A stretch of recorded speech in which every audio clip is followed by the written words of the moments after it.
He doesn't see it. He does not see it.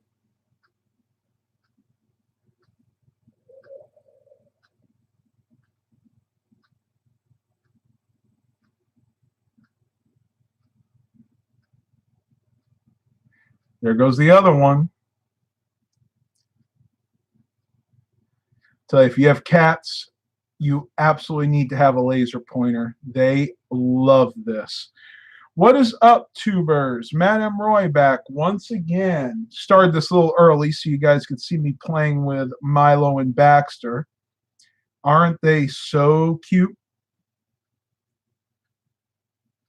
Yeah. All right, boys. So, how is everybody doing this fine Sunday evening, October 13th, 2019? Cannot believe it is October 13th already. This year has gone by so fast. It is unbelievable. I want to say hello to everyone out there. Wait till we get a few more people in, then we'll talk about what I want to talk about in this particular live stream, that being ways to eat healthy when you're dining out or eating out, however you like to say it. And I can already hear my voice going, so let me get a sip of water.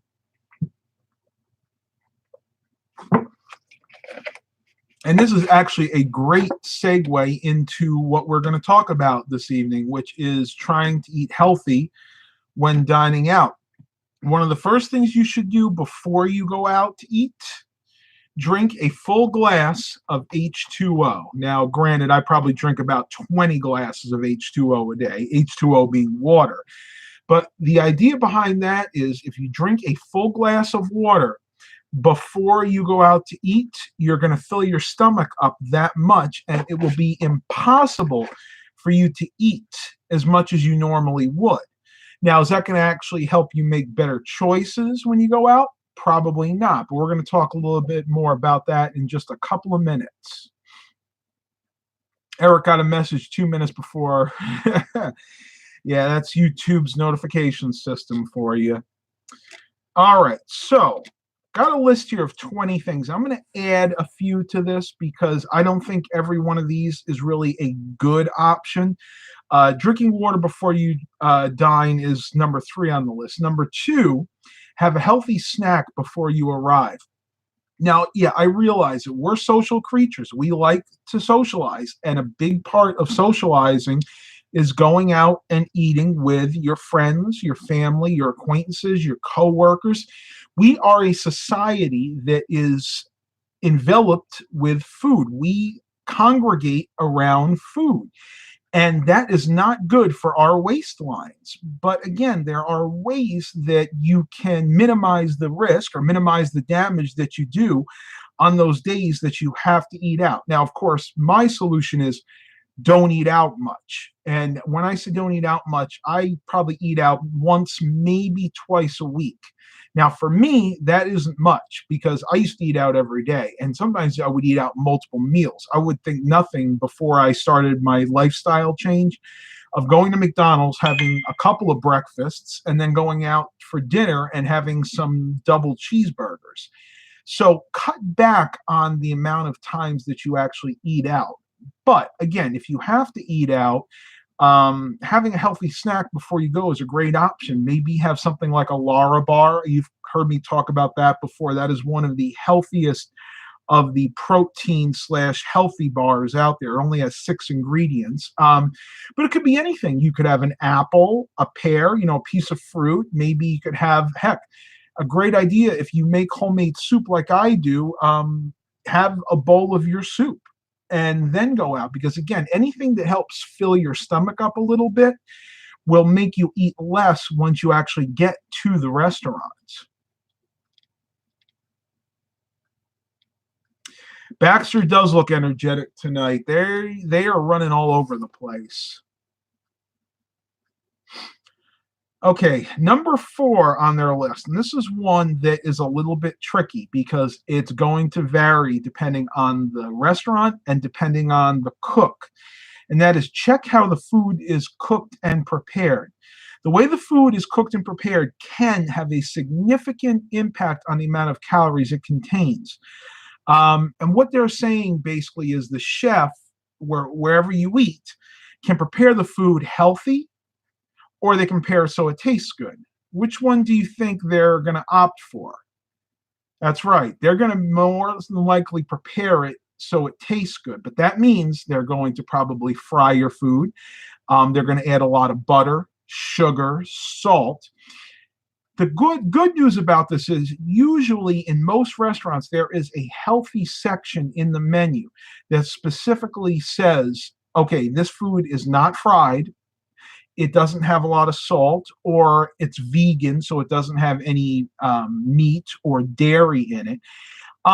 You have to be smart about what you're ordering. And to give you a great example, I used to go to a local restaurant here called the Libskouser in downtown Portsmouth, a seafood restaurant, and I used to get the fried seafood platter, which consists of fried scallops, a fried crab cake, fried shrimp, and then also some shrimp.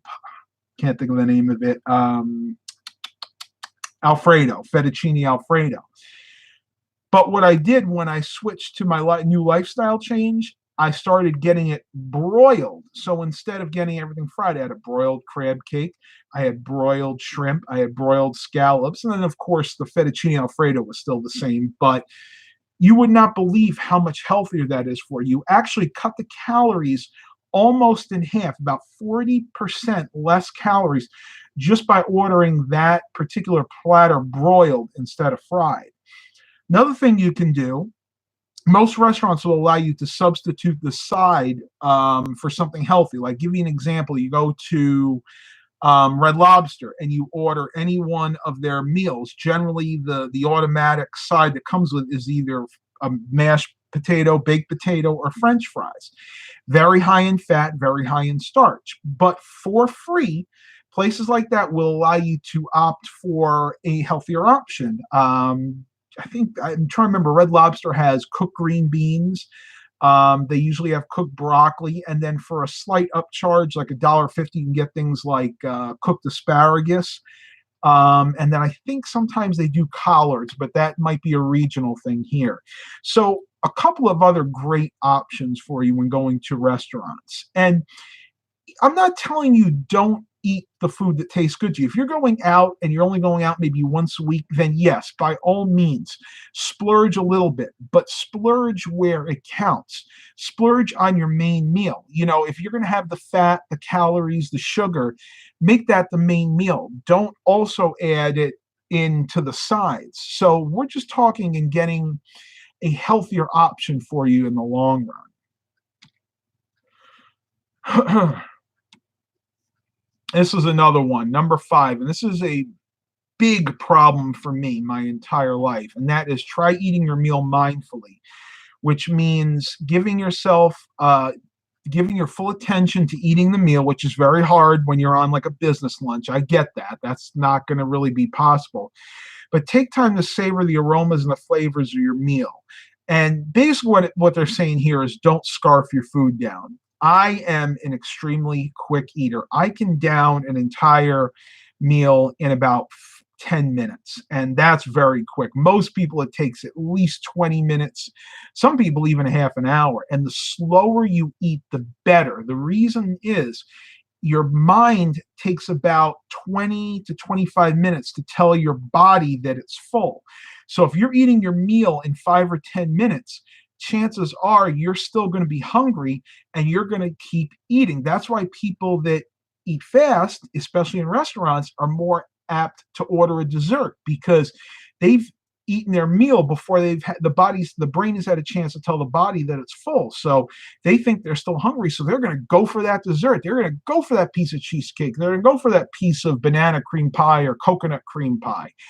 And I'm not telling you that you can't do that. Again, if you're only eating out once, maybe twice a week, then yeah, you can splurge. But again, why take the chance? You know, if you eat slowly and you're full and your brain tells your body, whoa, whoa, whoa, whoa, whoa, we're full here, we don't need any more food, then maybe you won't order the dessert and then you'll lose weight even quicker. So good option there for sure. So I am chatting. We got 9 watchers here. Anybody have any questions so far? We've been through the first 5 on this list. Any questions about this particular topic?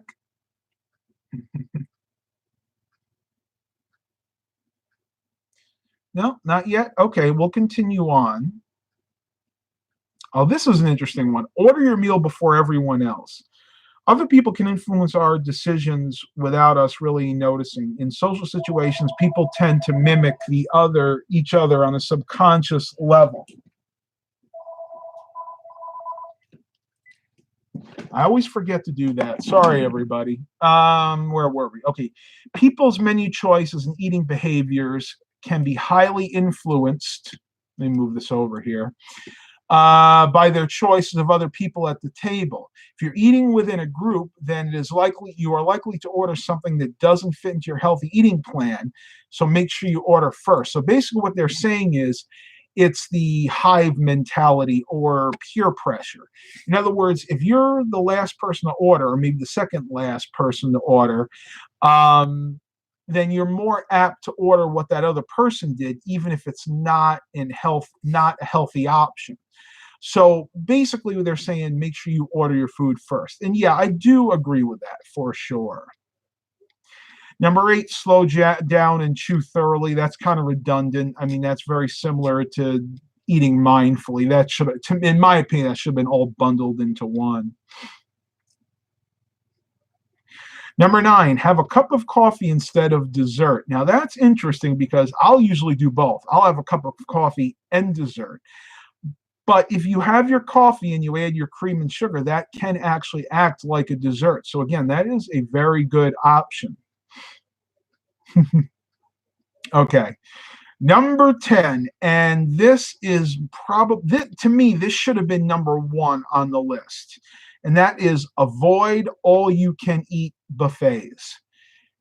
Avoid them like the plague, in my opinion. All-you-can-eat buffets are the single worst thing you can do all around. And let me elaborate on that. Not only will you overeat at a buffet, you just will. There's too much food there not to. You get all those smells going into your body. Your body's like, oh my gosh, that looks so good. Chinese buffets for me are the worst. You go in there, you look at the sweet and sour chicken, the seafood salad. You got all those fried donuts. You got the fried wontons. There's so much food there, it just overwhelms your olfactory senses, and you will overeat. I can promise you. So we have that. Number 1. Number 2, all-you-can-eat buffets are notoriously dirty. Think about it. How many people have picked up those tongs that you are using now to scoop the food onto your plate? Could be 100, could be 1,000. I read an article that they sometimes don't even wash those tongs every day. And if they do, they may just wash the actual metal part where you scoop the food and not even the handle. So there's a chance that that handle contains some pretty nasty things. I'm not going to be specific, but you can use your imagination. So yeah, avoid all-you-can-eat buffets as much as possible. I, for the most part, don't even eat at them anymore. The last all-you-can-eat buffet I went to was a Chinese buffet up in Johnson City. I may go back again because I do enjoy it for a treat, but I do that maybe twice a year at most, and I am very, very careful. Generally, when I go to these all-you-can-eat buffets, I use a lot of hand sanitizer, and if it looks really dirty, I'll even go as far as take a wet nap, and I will wrap that around my hand when I use those tongs. So just be very mindful of buffets. They are just not good places for the most part. Chet Boulay, Matt, do you think it's helpful to be drinking lots of water throughout your meal? No. As a matter of fact, studies have shown that people really don't need to drink anything when they're eating. It's before you eat that you want to go ahead and drink your water, because that's going to fill up your stomach and it's going to make you eat less. But no, generally you don't even need to drink anything during a meal. That's kind of an American thing too. I know a lot of countries people eat and they don't drink when they eat. That's like weird to them. Uh,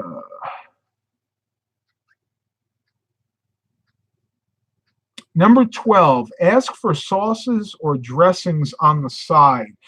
The reason they say that is you can control how much of it is on your food. And I do agree with that. If you have a salad, instead of having them put the dressing on the salad, have them put it in a little cup or something on the side. Now, a lot of restaurants already do that. They do that at Olive Garden. They do that at Red Lobster. I think they do that at Applebee's and Ruby Tuesdays. A lot of the chain restaurants do that. And even a lot of the regional restaurants do that as well. So generally, that's what's going to happen anyway, but it doesn't hurt to ask.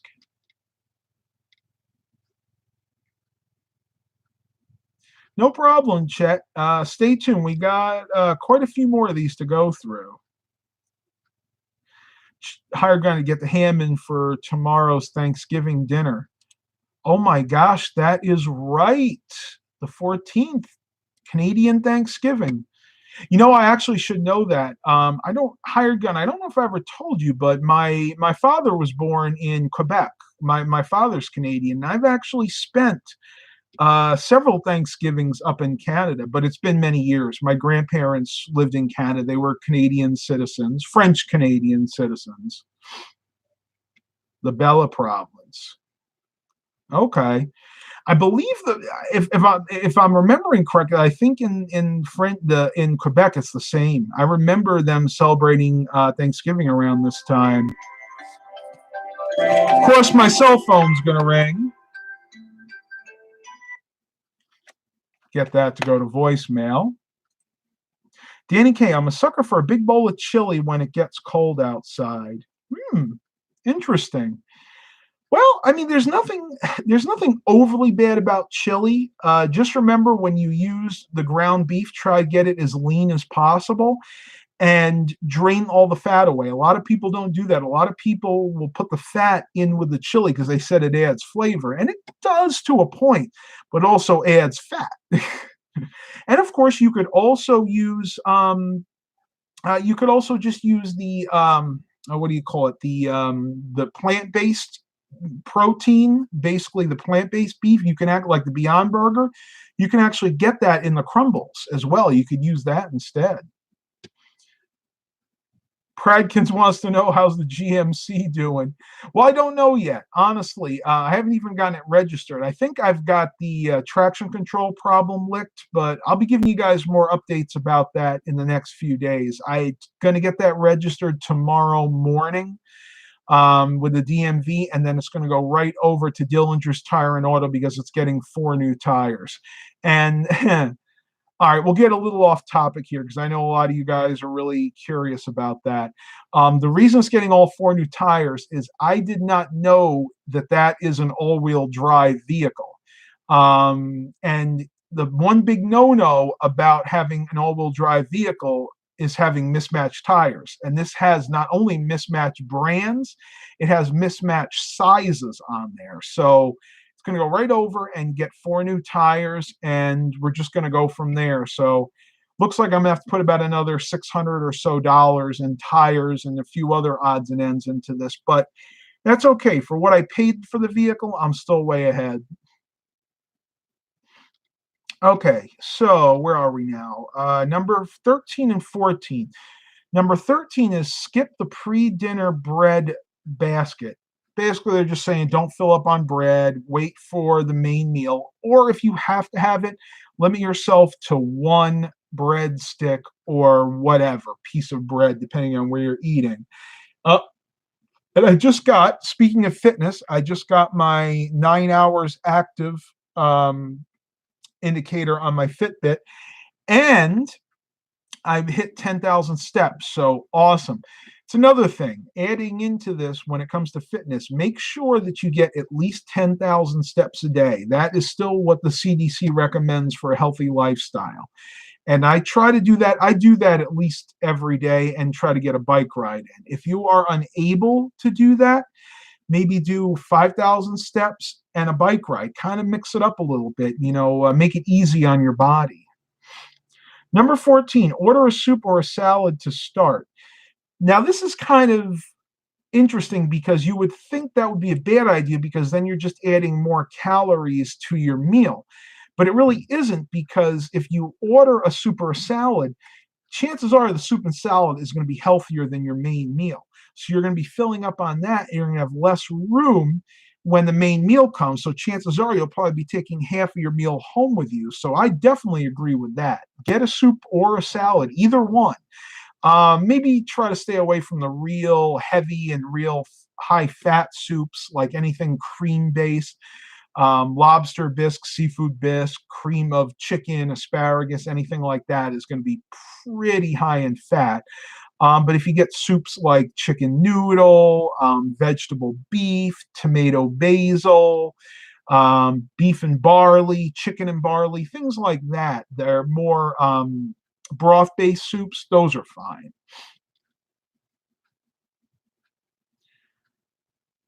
God bless you. Well, thank you, Pradkins. Hired gun, you are replacing empty calories with good ones. Exactly. That's what we're trying to do here. Share with someone else or order a half portion. That's number 15. Sharing with someone else is a good option. I don't usually recommend ordering a half portion. And the reason I don't is you're usually paying more for that half portion than you would for the whole portion. I would rather order the appetizer, like the soup or the salad, order and then eat that, order the full portion and take half of it home, because in the long run, you're going to be saving money. And not only that, you'll have another meal for later on. So I don't necessarily agree with ordering half portions. You're wasting your money when you do that. Number 16, avoid sugar sweetened drinks. I think that's kind of a given. And yeah, if you're diabetic, it's even worse for you. But even if you're not, you can add anywhere between, oh man, upwards of 3, 4, 500 calories to your meal by just ordering a soda or a sweet tea. And the reason I say that is most restaurants, I would say 90% of restaurants in the United States offer free refills. So you're not thinking of it. Throughout your whole meal, your waiter or waitress, your server is coming over, refilling your drink, and you just keep drinking it. So you don't actually know how many calories you're ingesting just by drinking that sugary drink. So yeah, I would agree. A better option, order water. It's free. It's going to make your meal cheaper. Or if you don't like drinking water with your meals, order a hot tea or an unsweet tea. Either way, you can add sugar in yourself if you want, and you can control the amount of calories. Number 17, choose small measures of alcohol and low-calorie mixers. Not really relevant. I know a lot of you guys on this channel don't really drink alcohol, but yeah, I mean, if you do like to have a drink every once in a while, just drink what you want. I would not worry about calories when it comes to alcohol. Number 18. This is a good one. Go for tomato-based sauces over creamy ones. And that is really good in Italian restaurants. Now, I'll be the first one to admit, I love a good Alfredo sauce. I prefer the white Alfredo sauce over a tomato sauce anytime. And when I go to an Italian restaurant, 80% of the time, I am ordering something with the Alfredo sauce. But it's not a good choice. Generally, you're going to be adding about 35 to 45% more calories and fat. And as you say, calories from fat when you order that white sauce. So yes, definitely try to order a dish with a tomato-based sauce, if at all possible. Eric, many diners offer what they call mini meals, and they are only $2 or $3 in half sizes. Those are a ripoff. Well, I wouldn't know, because believe it or not, they don't have diners here in Virginia. We had tons of them in New York and all up and down the East Coast. But when you get pretty much south of Maryland, there aren't any. But I don't know. I don't know enough about that to really give a judgment. But I know that they do kind of weird stuff like that. At least the diners back when I lived in New York also offered like unlimited meals at times, like an all-you-can-eat thing.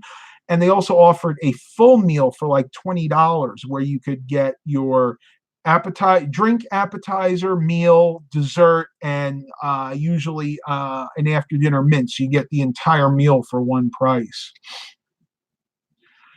Chipotle, Matt, what is your overall opinion of unsweetened tea in general? I typically make my own unsweetened tea and drink it throughout the day and mix in water. I don't mind that. Unsweetened tea is actually very good for you. Now, I usually, when I do it, use a brand called Louisiana. You can look it up. You can find it in most stores. It's one of the best black teas that I could find, and that's what I do like is black tea more than anything. There's like three different kinds of. There's black tea, there's green tea, and then there's the Chinese oolong tea, which, from what I understand, is like a combination of the black and the green tea. But for me, it's usually black tea. I'm not a big green tea drinker.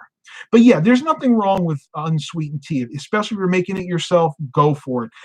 Just try not to drink it at night because you have to remember tea, like coffee, has caffeine and that can keep you awake. I agree, Eric. Alfredo sauce, taste-wise, is far superior, just not good for the waistline. Louisiana is great tea. Yeah, it is. I don't know what they do or where they get their tea, but it is just the best tasting tea, in my opinion. It's bold, but not bitter. And I've had all the other ones, and probably my least favorite is Tetley. I know people out there just comment they have nothing but good things to say about Tetley tea, and I just don't like the taste of it. I'll drink Lipton. Lipton is a good flavor tea, but Louisiana far and away is my favorite. Eric goes, I've been drinking the Newman's Own. We talking tea? So I didn't even know they made tea. I know Newman's Own makes really good dressing, like pasta sauce. I should say gravy, the Italian gravy. That's what they call their pasta or marinara sauce. Oh, Newman's Own the dressing. Oh, okay, like the salad dressing. Yeah, Mark, Lipton is fine. I have no problem with Lipton tea, but for flavor, like pure flavor, I really enjoy Louisiana over anything. All right, so we only have a few more here. Let's bust these out real quick. If anybody wants to know what I'm doing, I'm just putting lotion on. My hands are really dry right now. Number 19, watch out for health claims. Dietary labels can find their way onto restaurant menus. You might see a meal highlighted as paleo, gluten-free, and sugar-free. These labels don't necessarily mean a healthy meal. Added sugars and fats can be hidden in those foods to make them taste better. Absolutely. And you got to remember something. The chefs have carte blanche in most cases to do what they want with this food. So what you see on the menu and what you actually get are usually two very different things. You have to make sure that what you're ordering is what you're actually getting. So if you have celiac disease and you need gluten-free, or if you're diabetic and you need sugar-free, you need to ask your server and tell your server, say, look, I need to make sure this is gluten-free and sugar-free. Can you please relay that to the chef? And most of the time they will. They'll go in and say, hey, look, please make sure this person's meal is exactly the way it's represented on the menu. And I would say 9 times out of 10, they'll do it for you. They should. They want a good tip. And number 20, think about your whole diet. There will be times when you want to eat your favorite food for pleasure and not worry about whether it is healthy or not. Being flexible about your diet and food choices is linked to better overall health and weight management.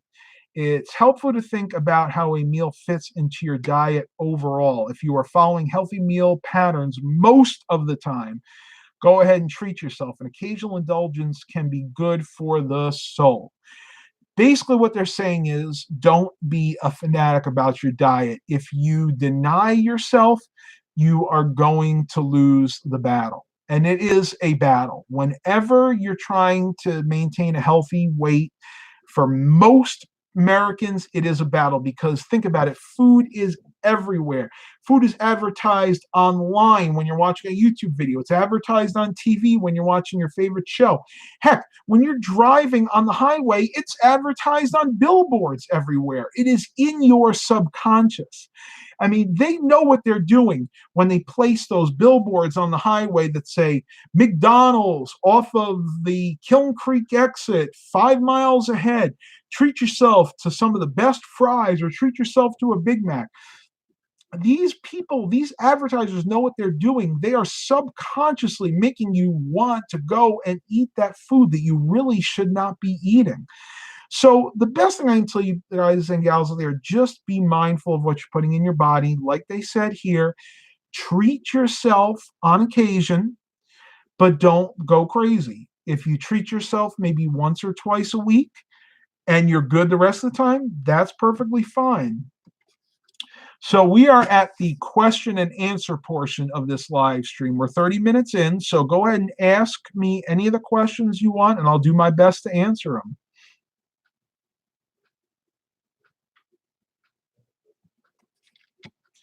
Eric, I don't know what the place near me called Italian Kitchen puts in their homemade Alfredo sauce, but I could literally eat their tortellini Alfredo until I can't walk if I'm not careful. I've had some places like that, not necessarily Italian places. Where we used to go to church, there was it was over, this was back in New York. It was actually over it was over a strip mall, and right below us, it was on top, and right below us was a diner called Poli's Diner. And they had the best burgers I ever ate. And this was back when I ate beef. I could not go a Sunday without going down there and getting one of their big burgers. He had it on the cooktop, freshly formed patty, put on all the good spices. Unbelievable. I absolutely loved it. So I know what you mean when you have that one place that has that one dish you absolutely can't live without. Mark Covington, I just shared a link. If you look right below Eric's comment there, you click on that link and that'll give you the 20 tips that we went over. Chip Lay asks, Matt, what is your opinion on popcorn as a snack? Nutrition labels can be very misleading with different calories from unpopped to popped. Okay. Popcorn can be a very good option. Now, remember, it's high in carbs, so it will put weight on you because of that if you eat too much of it. And the other thing with popcorn is it's more what you put on it than the popcorn itself. Most people cannot just pop popcorn and eat it as is. It doesn't have a lot of flavor. So what do? We put on salt, butter, oil, and that's where all the fat and the calories come. So if you can eat popcorn plain, it's actually a very healthy snack for you. But if you can't, then I would try to go elsewhere for your snack needs, because adding that butter and adding that salt or oil and salt, however you want to do it, because the salt has to somehow stick to the popcorn, adds a lot of calories.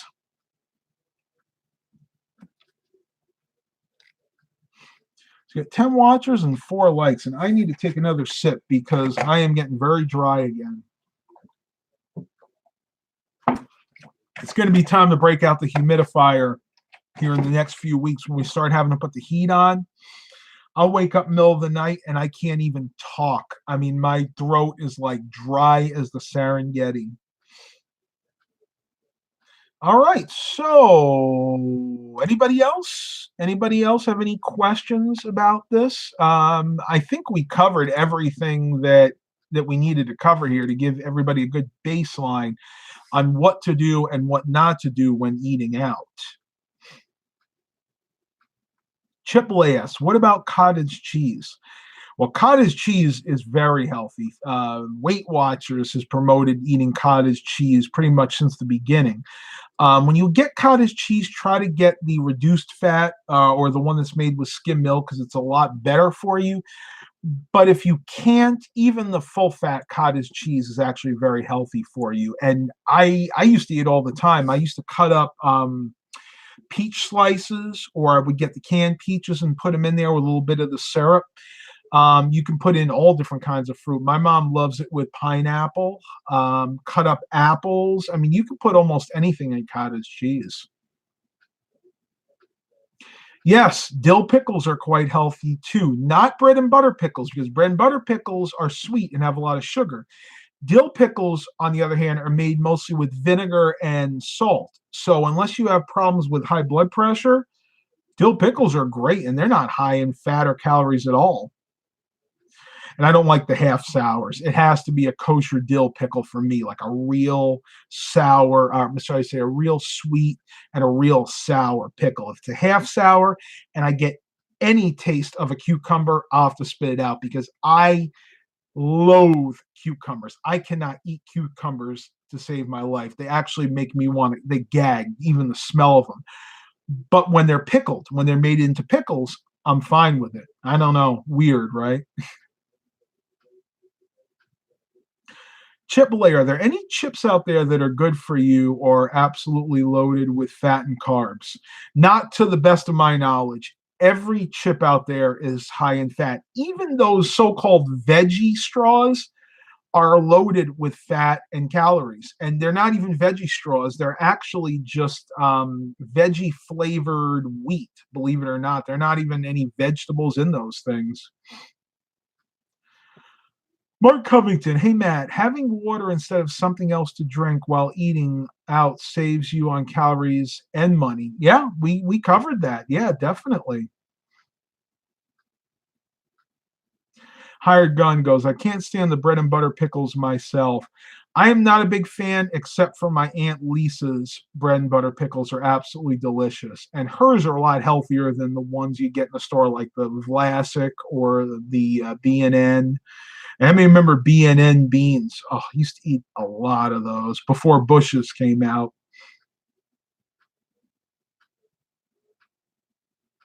Chipotle, what's your opinion on sunflower seeds? Sunflower seeds are very healthy for you. Believe it or not, they are extremely high in fat, but it's almost all unsaturated fat. And that is the kind of fat you want. And they are extremely healthy.